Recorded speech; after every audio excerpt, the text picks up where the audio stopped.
अनु सिंह जी का और आप सभी का कि आपने सुनने के लिए समय निकाला, यहाँ आमंत्रित किया। साइंस कम्युनिकेशन ने ही मुझे बनाया है और मैं जैसे त्यागी जी ने बताया, साइंस कम्युनिकेशन मेरी सोच में है, मेरी ट्रेनिंग में है, मेरे प्रोफेशन में है, एजुकेशन में है और मेरे पैशन में भी आ गया है। तो वो एक बहुत पैशनेटली मैं इसमें काम कर रहा हूँ और ईश्वर का शुक्रिया अदा करता हूँ कि जो मैंने कभी सोचा था कि हाँ ऐसा कुछ हो सकता है और वो अपने आप रास्ते बनते चले गए और अपना मैं काम कर रहा हूँ। तो यहाँ पर साइंस कम्युनिकेशन के बारे में बहुत सारे लेक्चर्स हुए होंगे और बहुत एक आइस ब्रेकिंग सबकी हो चुकी होगी। करीब 29 लोग हैं, मैं समझता हूँ कि करीब उसमें से 24-25 पार्टिसिपेंट्स अभी हमारे साथ हैं यहाँ पर। तो साइंस कम्युनिकेशन अलग अलग तरीके से जाना समझा जाता है देश में और दुनिया में। जो हमारी प्रयोगशालाएं हैं वो प्रयोगशालाएं जहां वैज्ञानिक काम करते हैं, वो साइंस आउटरीच करते हैं, लोगों में विज्ञान पहुंचाने का काम करते हैं। उसके अलावा जो हमारी यूरोपियन कंट्रीज हैं वहां पर एक शब्दावली है, आपने सुना होगा, पब्लिक अंडरस्टैंडिंग ऑफ साइंस। तो पब्लिक अंडरस्टैंडिंग ऑफ साइंस हम भी उसका इस्तेमाल करते हैं। साइंस कम्युनिकेशन एक बिग अम्ब्रेला टर्म है जिसमें साइंस जर्नलिज्म भी है, साइंस पॉपुलर साइंस राइटिंग भी है, साइंस आउटरीच भी है, पब्लिक अंडरस्टैंडिंग ऑफ साइंस के एक्सपेरिमेंट्स हैं। तो ओवरऑल मकसद जो है वो साइंस को लोगों तक पहुंचाना, ताकि हमारी जो डिसीजन मेकिंग है वो इन्फॉर्म्ड हो सके। मेरी आवाज मिल रही है सभी को? जी सर। तो हमारी डिसीजन मेकिंग जो है वो सूचनाओं पर आधारित हो, इन्फॉर्म्ड डिसीजन मेकिंग। अभी क्या है कि अगर हम अपने मीडिया की और मास कम्युनिकेशन के जो ट्रेंड्स हैं उसकी बात करें, तो हमारे अखबारों में, टीवी में जो पंच तत्व हैं वो है राजनीति, स्पोर्ट्स, बॉलीवुड फिल्में या ग्लैमर, अर्थ जगत, मुद्रा या आर्थिक गतिविधियों की जो बातें होती हैं, और थोड़ा बहुत जो बचता है वो क्राइम। थोड़ा बहुत क्या, अधिक, बहुत ज्यादा। वो ये खबरें 5 तरह की खबरें आती हैं। इन पंच तत्वों में जो छठा तत्व शामिल करने की जरूरत है वो है साइंस। अब यहाँ पर साइंस से जो मायने है वो आपको बता दूं कि हम जब साइंस के कम्युनिकेशन की बात करते हैं, हम जब साइंस के मास कम्युनिकेशन की बात करते हैं, तो वो हमको किताबी ज्ञान की बात नहीं होती, वो प्रयोगशाला या रसायन या भौतिक विज्ञान, केमिस्ट्री, फिजिक्स की बात नहीं होती, वो एक आम आदमी तक साइंस को पहुंचाने की बात होती है। बेशक साइंस जो पाया जाता है वो रिसर्च पेपर्स में पाया जाता है, प्रयोगशालाओं में पाया जाता है, वैज्ञानिक के पास पाया जाता है, और हम अलग अलग तरीके से उसको, ज्ञान को अर्जित करते हैं, विज्ञान को समझने की चेष्टा करते हैं। वो हम करें। हम रॉकेट साइंस भी पढ़ें, हम जीएसएलवी पीएसएलवी के बारे में पढ़ें, हम इसरो के बारे में पढ़ें, हम नैनो टेक्नोलॉजी के बारे में पढ़ें, हम बायोटेक्नोलॉजी के बारे में पढ़ें, हम एग्रीकल्चर, क्लाइमेट चेंज या ग्लोबल इश्यूज जो हैं, ग्लोबल वार्मिंग जो है, एनवायरमेंट है, वाइल्ड लाइफ है, नेचर है, बायोडाइवर्सिटी है, मरीन साइंस है, एस्ट्रोनॉमी है, एस्ट्रोफिजिक्स है, मौसम की जानकारियां हैं, एग्रीकल्चर के नए टूल्स हैं। हम पॉलिथीन में गरम गरम चाय पैक करा के अपने घर ले जाते हैं पीने के लिए। हम अपने लोगों को नहीं बता पा रहे कि भाई जो पॉलिथीन है, जो पॉलीमर है, वो घातक है। जब उसमें गरम खाना, गरम चाय पैक होती है तो वो जहर बन जाती है, उसको हम पी लेते हैं। हमारे सभी पढ़े लिखे, कम पढ़े लिखे, हमारे जैसे बहुत से लोग, और हमारे सिक्योरिटी गार्ड, हमारे ड्राइवर्स, नॉट ओनली रिक्शे वाला बट ऑल्सो पढ़े लिखे लोग भी, हाँ भाई चाय पैक कर दो, खाना पैक कर दो, तो वो दाल और सब्जी गर्म पन्नी में पैक हो जाती है। और मैं किसी ब्रांड का नाम नहीं लूंगा, हम सभी बोतल बंद पानी पीते हैं, और वो बोतल बंद पानी जो है ना वो किलोमीटरों में सफर करता है, ट्रकों में पैक होके आता है, सूरज की गर्मी पड़ती है, और वो पानी जो है वो, उसके नैनो पार्टिकल्स उस पानी में इंजेक्ट हो जाते हैं, जो पानी हम बोतल बंद पीते हैं। तो क्यों नहीं हम स्टील की बोतल अपने साथ रखें, और स्टील की बोतल में पानी भर के हम अपने घर से ले जाएं, और पानी जब खत्म हो जाए तो हम फिर किसी, जो भी पानी का सोर्स है हमारे ऑफिस में, आसपास किसी पब्लिक प्लेस पे, हम वो साफ पानी उसमें भर लें। तो पानी खरीदने से बचें, क्योंकि ये कहीं ना कहीं हमारे डीएनए में इफेक्ट डालेगा आने वाले समय में। अब जो नैनो पार्टिकल की मैंने बात करी, नैनो टेक्नोलॉजी को, नैनो पार्टिकल्स को समझना भी बहुत जरूरी है। हम जिस कोविड काल में जी रहे हैं, हम जो कोरोना वायरस की बात करते हैं, वो एक नैनो पार्टिकल है। जो आपको बताया गया होगा, जो कोरोना कोरोना वायरस है, उसका आकार जो है 80 टू 120 नैनोमीटर्स है। और एक नैनोमीटर कितना होता है? एक मीटर का 1 अरबवां भाग, 1 billionth of a metre is 1 nanometre. इस पर चर्चा हो चुकी है, या मैं इस पर 1-2 मिनट लगाऊं? आप प्लीज आप चर्चा कीजिए प्लीज।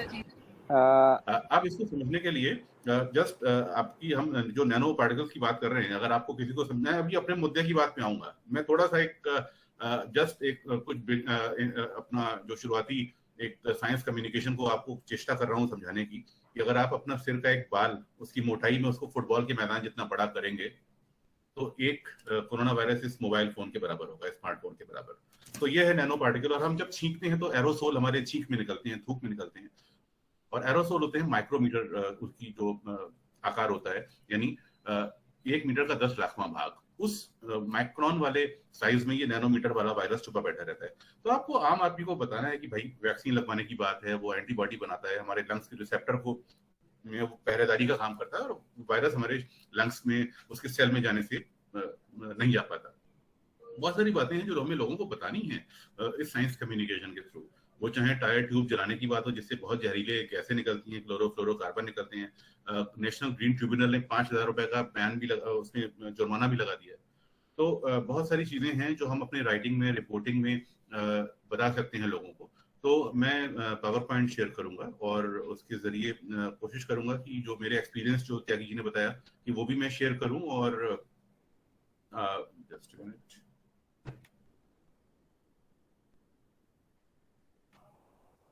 ये स्लाइड आपको दिख रही है? Hello? Yes sir, yes sir, हाँ, दिख रही है। विजिबल। आवाज कहीं भी ब्रेक हो या कुछ कनेक्शन लॉस होता है, तो आप काइंडली मुझे फोन पे बता दें, तो जी सर। मैं वहीं पे रुक जाऊंगा। ये science journalism in modern times, training and employment opportunities, ये मुझे शीर्षक दिया गया था। तो इसके तहत मैं अपनी बात को आगे बढ़ाता हूँ। करियर इन साइंस कम्युनिकेशन की हम बात करें, तो science communication generally refers to public communication presenting science related topics to non experts. अब जो जाहिर सी बात है कि हम एक्सपर्ट्स अगर नहीं भी हैं, तो हम साइंस को पढ़ रहे हैं और साइंस कम्युनिकेशन की एक्सपर्टाइज यहाँ सीख रहे हैं, तो उस सेंस में हम एक्सपर्ट अपने आप को मानेंगे, राइट? आप इस कोर्स को करने के बाद इसको प्रैक्टिस में लाएंगे, तो आप साइंस कम्युनिकेशन के एक्सपर्ट बनने की तरफ आपकी कदम बढ़ेंगे। तो आपको नॉन एक्सपर्ट्स, जो लोग साइंस नहीं जानते हैं और जानते भी हैं, आपको उनको बताना है। लेकिन जनरली साइंस कम्युनिकेशन की जो डेफिनेशन आपको विकिपीडिया में मिलेगी, वो यही मिलेगी कि public communication from experts to non experts. हम ये मान के चलते हैं थोड़ी देर के लिए, वो इसलिए जरूरी है मानना कि हम जब साइंस को लोगों को समझाएं थ्रू रिपोर्टिंग, राइटिंग, तो हम मान के चलें हम नॉन एक्सपर्ट से बातें कर रहे हैं। अगर हम ये मान लेंगे कि हमारा श्रोता, ऑडियंस एक्सपर्ट है, साइंटिस्ट है, तो फिर हम वो अपनी बात उतने आसान तरीके से नहीं बता पाएंगे जितना हमें बताना चाहिए।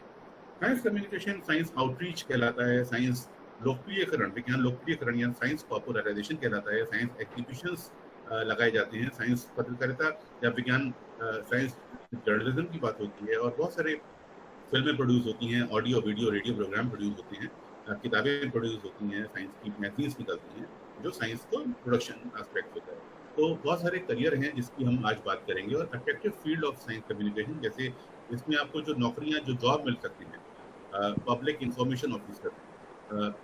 एक लगातार कुछ आवाज सी आ रही है बैकग्राउंड में, किसी का माइक अगर ऑन है तो ऑफ कर दें। हेलो सर, डॉक्टर त्यागी सर, आपका माइक ऑन है sir. Hello, okay, thank you. तो पब्लिक इंफॉर्मेशन ऑफिसर है, क्यूरेटर इन साइंस सेंटर्स हैं, कॉर्पोरेट कम्युनिकेटर्स हैं, इलेक्ट्रॉनिक और प्रिंट मीडिया, टीवी इंडस्ट्री है, वेब मीडिया है, न्यूज़ पोर्टल्स हैं, रिसर्चर्स हैं, राइटर्स हैं, फिल्म मेकर्स हैं। अगर मैं आपको अपना करियर बताऊं, तो मैंने अपना करियर शुरू किया था एज एन राइटर और टीवी या रेडियो प्रेजेंटर। उसके बाद मैं जी टीवी के एक प्रोग्राम में, दस्तक प्रोग्राम था, उसमें मैं रिसर्चर और रिपोर्टर बना। फिर इंडिया मोस्ट वांटेड में मैं रिसर्चर और रिपोर्टर के तौर पे मैंने काम किया। फिर मैं एक रामोजी फिल्म सिटी हैदराबाद का एक टीवी चैनल है इनाडू ईटीवी, उसमें मैं बतौर प्रोग्रामिंग पर्सन रहा, प्रोग्राम एग्जीक्यूटिव रहा, प्रोड्यूसर रहा। फिर मैं वहाँ पर मैंने रिपोर्टिंग भी की। उसके बाद मैं विज्ञान प्रसार में आ गया, तो यहाँ पर मैं as a science communicator, researcher, writer की तरह काम कर रहा हूँ। और फिल्म में फेस्टिवल कर रहा हूँ तो एज ए क्यूरेटर या फिल्म मेकर की तरह काम कर रहा हूँ। राइट, अभी मैं पब्लिक इंफॉर्मेशन ऑफिसर की भी भूमिका निभाता हूँ, जो मैं प्रेस रिलीज बनाता हूँ, मीडिया से बात करता हूँ, उनको शेयर करता हूँ। तो बहुत सारे ऑप्शन हैं आपके सामने, और बहुत डिमांड आने वाले समय में। और अभी भी साइंस, टेक्नोलॉजी, इन्वायरमेंट, हेल्थ और एग्रीकल्चर, जो भी हॉस्पिटल्स हैं, हमारे कॉर्पोरेट एजेंसीज हैं, वो चाहे एयरटेल है, चाहे वो नोकिया है, मैं किसी ब्रांड के यहाँ नाम नहीं है, जस्ट फॉर एग्जांपल आपको समझा रहा हूँ। हमारे यूनिसेफ, यूएन बॉडीज हैं, यूनेस्को है, बहुत सारे केयर जैसे इंटरनेशनल एनजीओज हैं, न्यूक्लियर पावर कॉरपोरेशन जैसे सेक्टर्स हैं, हमारे इंश्योरेंस सेक्टर है। तो सभी में public relation officer, public information officers, हमारे देश में 26-27 साइंस सेंटर्स का एक बहुत बड़ा नेटवर्क है, जहाँ पर क्यूरेटर्स की नियुक्तियां होती हैं।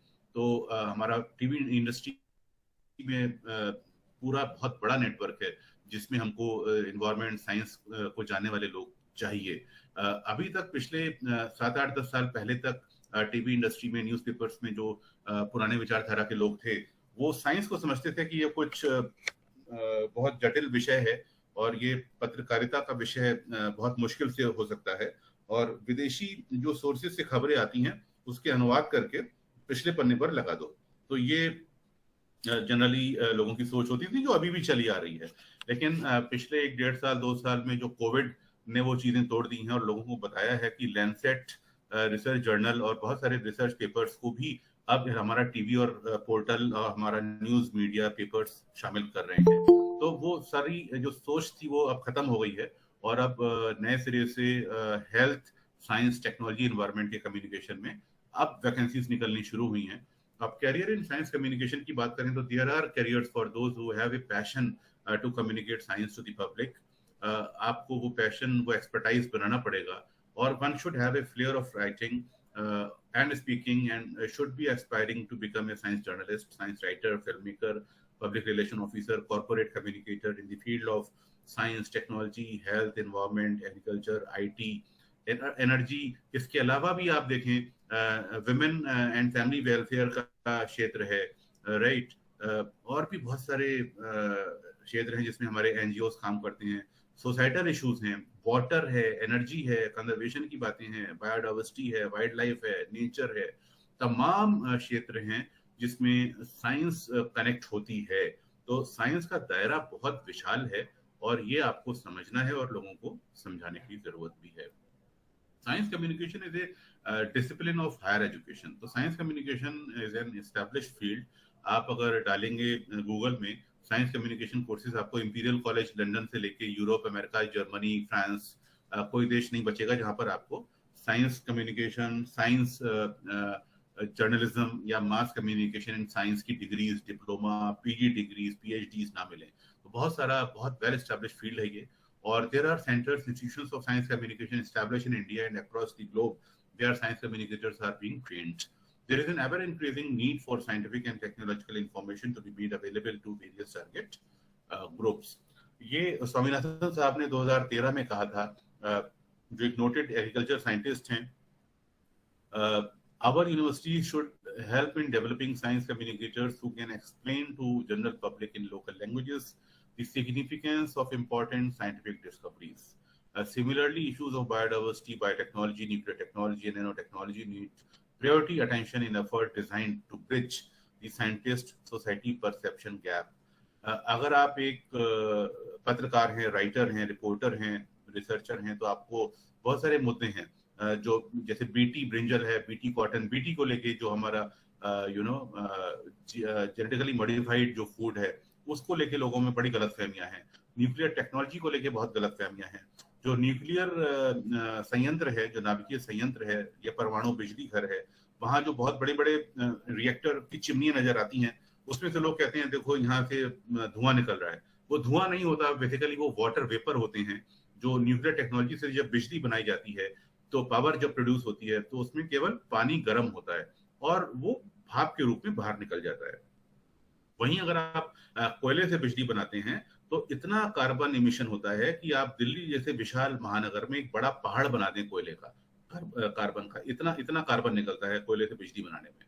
और मजे की बात यह भी है कि आप जब न्यूक्लियर टेक्नोलॉजी से बिजली बनाते हैं तो आपको जो यूरेनियम है या जो न्यूक्लियर सोर्स है वो आपको केवल एक मारुति कार भर के चाहिए, मारुति 800 या आल्टो कार भर के उतना सोर्स चाहिए। उतनी ही बिजली बनाने के लिए अगर आपको कोयला चाहिए होगा तो आपको 27 मालगाड़ी भर के कोयला चाहिए होगा। एक मालगाड़ी में 40-50 बोगियां होती हैं, तो 27 मालगाड़ी भर के कोयला एक तरफ और एक मारुति 800 कार का यूरेनियम एक तरफ। और हम थोरियम रिच कंट्री हैं, हमें लोगों को बताना है कि वर्ल्ड न्यूक्लियर एसोसिएशन ने ये बता दिया है कि भाई India is a nuclear rich country, thorium rich country, और यहाँ पर हम 3 स्टेज न्यूक्लियर पावर प्रोग्राम में काम कर रहे हैं जिसमें कोई न्यूक्लियर कचरा नहीं बचेगा। न्यूक्लियर वेस्ट का बड़ा हाय तौबा मचती है, उसको भी रिसाइकिल कर दिया जाएगा। तो छोटा सा मैंने एग्जांपल दिया, तो I am not advocating any nuclear technology और anything, but I am just quoting example कि आप जब इस तरह के टेक्नोलॉजीज पे काम करें, परमाणु बिजली घर पे काम करें, तो जो उसके मुर्दाबाद के नारे लगा रहे हैं, जो उसका विरोध कर रहे हैं, बीटी कॉटन का या जीएमओ का, आप उनसे पूछें कि आप इसका विरोध क्यों कर रहे हैं, आपके पास क्या रिसर्च है, क्या फैक्ट फाइंडिंग है। और आप साइंटिस्ट, जो उसका न्यूक्लियर साइंटिस्ट है या बायोटेक्नोलॉजिस्ट है, उससे बात करें, नैनो टेक्नोलॉजी से बात करें, उससे पूछें वैक्सीन कैसे बनती है, वैक्सीन हमें कैसे काम करती है, वैक्सीन हमें बचाती है, हमको मारती नहीं है। और जो वैक्सीन से है तौबा मचा रहे हैं उनसे भी पूछें, भाई तुम क्यों इससे परेशान हो। तो ये हमको why train manpower in science communication, public understanding of science and technology can hardly be achieved without availability of adequately trained manpower. The big challenge in front of science communicators is to make science communication more interesting and interactive. जितना interesting होगा, जितना interactive होगा, लोगों को समझ में आएगा, उतना आपको, और ये कोई बहुत बड़ी चुनौती नहीं है। आप आराम से अपनी प्रैक्टिस से आप पहले खुद समझेंगे और फिर लोगों को समझाएंगे, राइट। तो कहीं ऐसा ना हो कि आपकी बात केवल आपको ही समझ में आए। तो अपना कहा आप समझे तो क्या समझे, मजाक कहने का तब है जब एक कहे दूसरा समझे, वो अप्रोच आपकी होनी चाहिए। प्रोफेसर यशपाल ने बहुत स्पष्ट शब्दों में कहा है कि it is true that a lot is done to promote scientific knowledge in our country, but it is not enough. The scientific awareness spreading process must take place first and foremost by contextualizing the data and knowledge into the needs of everyday life. We have to make our communication more interesting and interactive. तो जो यशपाल साहब बताया करते थे कि जो बच्चों का वो साइंस कांग्रेस में जाते थे, चिल्ड्रन साइंस कांग्रेस में, वो बच्चों से सीखते थे, बच्चे कैसे कैसे इनोवेशन कर रहे हैं, कैसे सोच रहे हैं, कैसे कम्युनिकेट कर रहे हैं, तो बच्चों से उन्होंने बहुत सीखा। वो as per professor Yashpal, science communication is now established as a well-recognized discipline of higher education. National Council of Science and Technology Communication, जहाँ त्यागी जी काफी लंबा समय काम कर चुके हैं, a wing of Department of Science and Technology, उन्होंने ये master of science communication programme शुरू किया, जो MSc साइंस कम्युनिकेशन कहलाता है। बहुत सारी इंडियन यूनिवर्सिटीज में चला, कुछ जगहों पर बंद हो गया कुछ कारणों से, और अभी भी कहीं पर चल रहा है। National council of science museum जो है कोलकाता में, उन्होंने बिट्स पिलानी के साथ एक MS कोर्स रन कर रहे हैं। तो ये सारे कोर्सेज आप कर सकते हैं अगर आप पढ़ना चाहें तो। Objective of science communication courses क्या होने चाहिए? Impart the basic science communication skills and technique to communicate effectively through different media, जो आपको यहाँ दी जा रही है। To stimulate scientific outlook, to update student knowledge and competence in various functional areas of science communication, to promote science communication in media industry, R&D centers and corporate houses, to provide them hands-on experience to communicate critical issues of science technology at grassroots level. अब आपको देखिए, एक तो होता है scientific knowledge, आपने research papers को पढ़ा, उसको समझा। दूसरी सबसे बड़ा चैलेंज है अपने ग्रासरूट लेवल पे एक कम पढ़े लिखे या अनपढ़ लोगों को भी उन चीजों को समझाना। ये मान लीजिए अगर आप एक फिल्म के लिए आप काम कर रहे हैं, आप लेक्चर दे रहे हैं, आप लोगों को बता रहे हैं, आंगनबाड़ी वर्कर्स हैं, पंचायत लीडर्स हैं, किसान हैं, कुछ पढ़े लिखे हैं, कुछ कम पढ़े लिखे हैं, आप बता रहे हैं कि भाई फीमेल फिटिसाइड जो है वो गलत है, ऐसा नहीं होना चाहिए। भ्रूण हत्या जो है वो जो बच्ची पैदा होने वाली है उसको हमें भ्रूण में नहीं मारना चाहिए, और इसको आपको समझाना है। अब वो कम्युनिटी क्रोमोसोम तो समझेंगे नहीं भाई, एक्स एक्स क्रोमोसोम है, एक्स वाई क्रोमोसोम, राइट। ये पिता से निर्धारण होता है कि वो पैदा होने वाली संतान बेटा होगा या बेटी होगी, और आप माँ को भी मार देते हो, लेकिन वो तो पिता डिसाइड करता है भाई, एक्स वाई पिता से आता है। तो एक्स वाई जब पिता से आ रहा है तो एक्स वाई का आप नाम दीजिए टा और टी, और मदर से आ रहा है बे और बे क्रोमोसोम। जब बे क्रोमोसोम से टा मिलता है तो बेटा पैदा होगा, जब टी मिलेगा तो बेटी पैदा होगी। तो आप माँ को क्यों मार रहे हो, फीमेल फीटिसाइड क्यों कर, ये पूछना है आपको, सोसाइटी को समझाना है उनको। तो उस ग्रासरूट लेवल की समझ आप तभी समझा पाएंगे जब आप साइंस कम्युनिकेशन की आर्ट में पारंगत होंगे, लिखना पढ़ना बोलना और लोगों को समझाना। तो वहां पर मैं ये नहीं कह रहा हूं कि आप साइंस को इतना डाइल्यूट कर दो, आप साइंस को समझाओ, आप क्रोमोसोम को समझाओ, लेकिन उसको अगर आपका ऑडियंस कम पढ़ा लिखा है तो आपको उसी के माइंड पे, उसी के मेंटल लेवल पे उतरना पड़ेगा। Science communication courses are very well designed with the theoretical and practical aspect of science communication and train a student to become successful communicator in science and technology. अब यहाँ पर आपको need, significance and role of S&T communication, S&T policy, history of science and technology, emergence of modern science, landmark achievement of great scientists and science journalism. तो अब आजकल हम अभी आजादी के 75 साल आजादी का अमृत महोत्सव मना रहे हैं, जिसे हम कहते हैं स्वतंत्रता या आजादी का अमृत महोत्सव। इस 15 अगस्त को हम मनाएंगे और अगले 15 अगस्त तक हम मनाते रहेंगे। अब आप देखें विज्ञान के इतिहास में इतना कुछ भरा हुआ है। महेंद्र लाल सरकार जो है वो एक चिकित्सक थे, और जब अंग्रेज आए तो उन्होंने होम्योपैथी की यहाँ पर विरोध किया कि होम्योपैथी को यहाँ पर हमें अप्लाई नहीं होने देना है इंडिया में। तो महेंद्र लाल सरकार जो डॉक्टर थे उन्होंने अंग्रेजों की बात मान ली। फिर उन्होंने देखा कि भाई एक मरीज जो है वो सही नहीं हो पा रहा है अंग्रेजी दवाई से, और होम्योपैथी से वो सही हो गया। तब महेंद्र लाल सरकार ने होम्योपैथी को पढ़ना शुरू किया। अंग्रेजों ने उनको एकदम निकाल के बाहर किया, जिस सोसाइटी के वो मेंबर थे, जो मेडिकल सोसाइटी एसोसिएशन था, कि आप होम्योपैथी का वकालत कैसे कर रहे हो। फिर उन्होंने एस्टैब्लिश किया institute of cultivation of science, अपना जर्नल निकाला। तो तमाम सारे, फिर प्रफुल्ल चंद्र राय से लेके एस.एन. बोस से लेके मेघनाथ साहा से लेके, बहुत रोचक और बहुत बड़ा इतिहास है साइंस का, साइंस कम्युनिकेशन का। तो बहुत कुछ पढ़ने का आपको आवश्यकता है। जो आप पढ़ेंगे तो आपको बहुत कुछ लिखने का, सोचने का, बोलने का मौका मिलेगा। तो ये सब चीजें आप अवश्य पढ़ें। हमारी जो पॉलिसी है साइंस की वो क्या है, अभी हम साइंस टेक्नोलॉजी इनोवेशन पॉलिसी पे काम कर रहे हैं, और एक नई पॉलिसी आने वाली है जिसका भी जो प्रारूप है वो आपको इंटरनेट पर मिल जाएगा।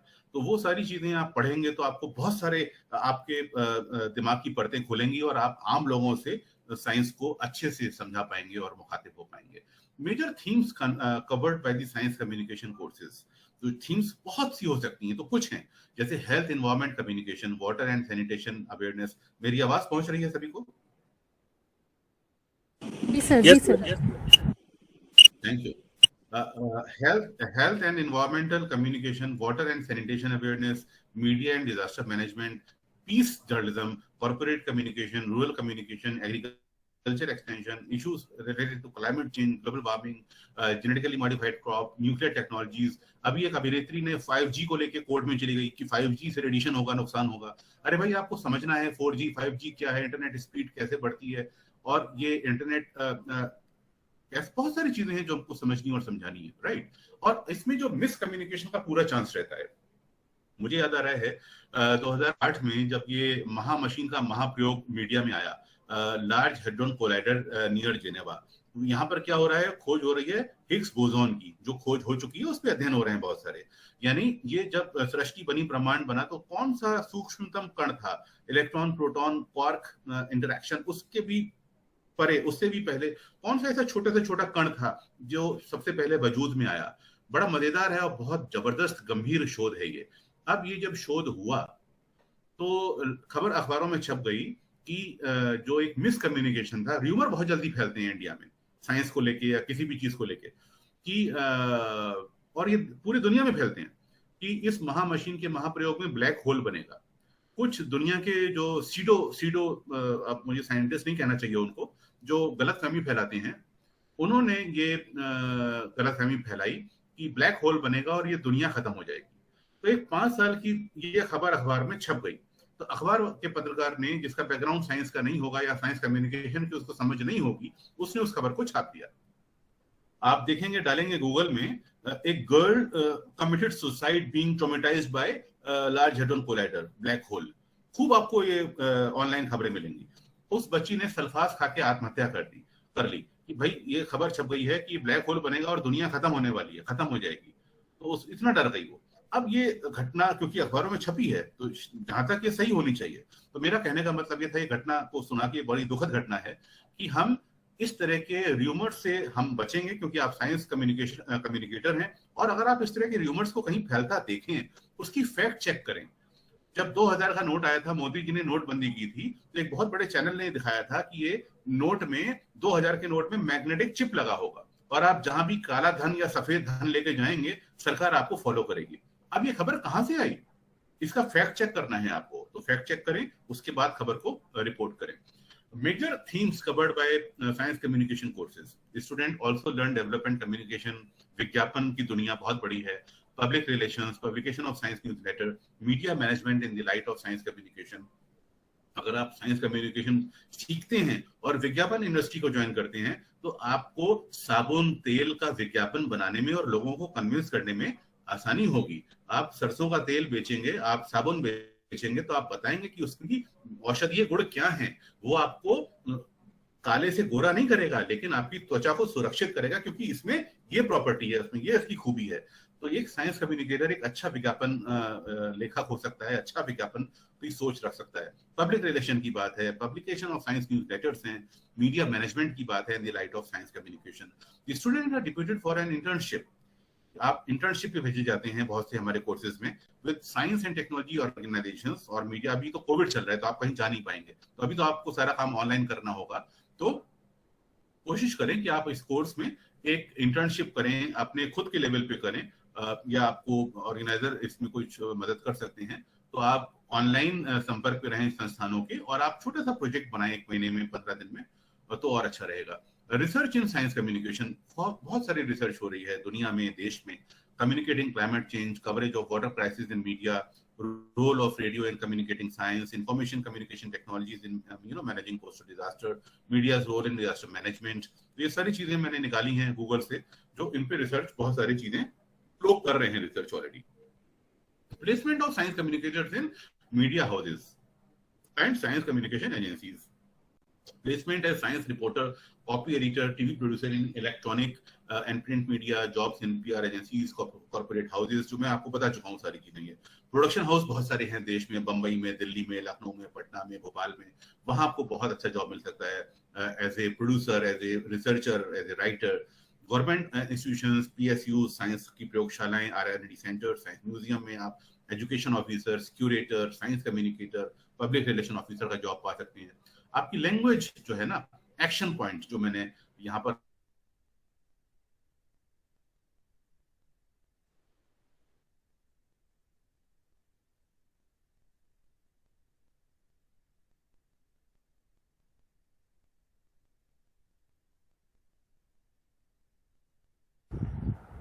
Sir we have lost your voice.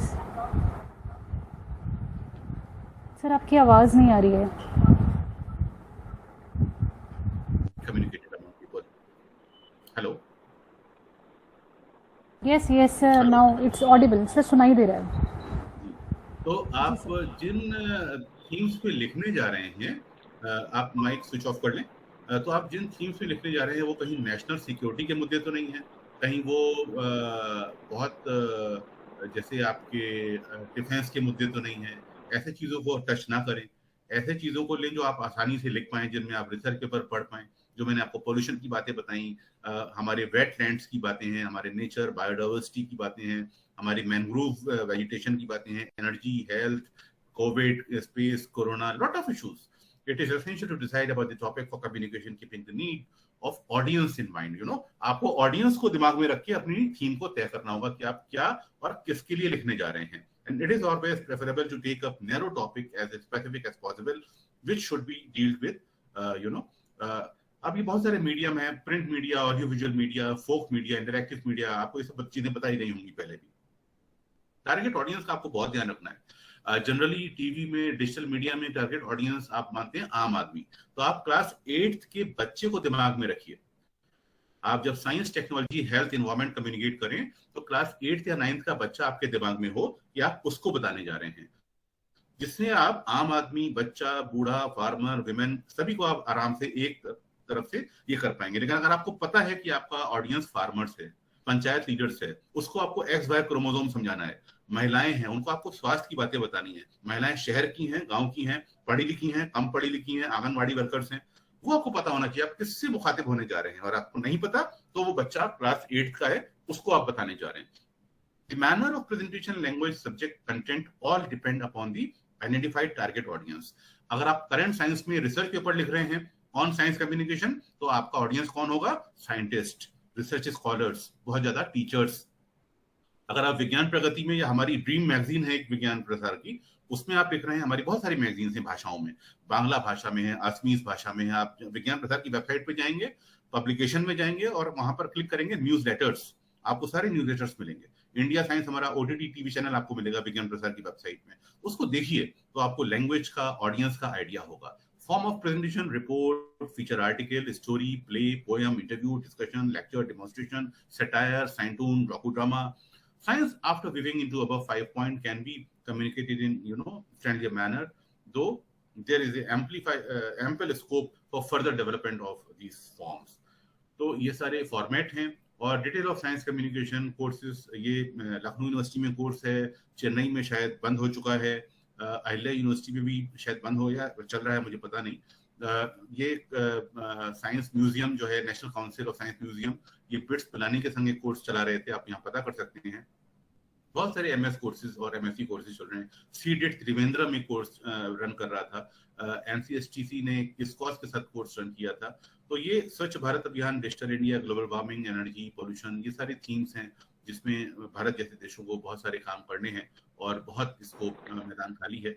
तो मैं अपनी बात को खत्म करूंगा क्योंकि हमारा समय खत्म हो रहा है। और आप अपना ब्लॉग बना सकते हैं, आप लोकल मैगजीन्स में, न्यूज़पेपर में लिख सकते हैं। और आप जैसे मैंने इन विषयों पर चर्चा हो चुकी है, वैक्सीन के जीएमओ है, ये सारे विषयों पर चर्चा हो चुकी है। आपको राइटर एसोसिएशन मिलेंगे देश में और दुनिया में बहुत सारे, आप उन राइटर एसोसिएशन से जुड़ सकते हैं। और बहुत सारे जो आपको जो साइंस जर्नल की मैंने बात बताई, ये सब मैगजीन्स हैं, आपको इन मैगजीन्स के ऊपर आप मैगजीन में लिख सकते हैं। हमारे विज्ञान प्रसार में आपको मैंने बता ही दिया है, या आप वेबसाइट में जाएंगे तो हमारे न्यूज़लेटर सेक्शन में आपको पब्लिकेशन में सारे न्यूज़लेटर्स मिलेंगे, जिनको आप देख सकते हैं, पढ़ सकते हैं, उसमें लिख सकते हैं। एक और हमारा इंडिया साइंस वायर है। इंडिया साइंस वायर जो है वो भी आपको विज्ञान प्रसार की वेबसाइट खोलते ही लेफ्ट हैंड पे आपको साइंस की न्यूज मिलेगी, उसमें आप क्लिक करेंगे तो आप इंडिया साइंस वायर में पहुंच जाएंगे, जहां आप लिख सकते हैं यू आर मोस्ट वेलकम। तो फिलहाल मैं अपना प्रेजेंटेशन को खत्म करूंगा। कैंपेन है तो ये पॉपुलर साइंस के कुछ आर्टिकल हैं, और बहुत बहुत धन्यवाद आप सभी का मुझे सुनने के लिए। और मैं चाहूंगा कि अगले 10 मिनट कुछ आपके सवाल ना हो।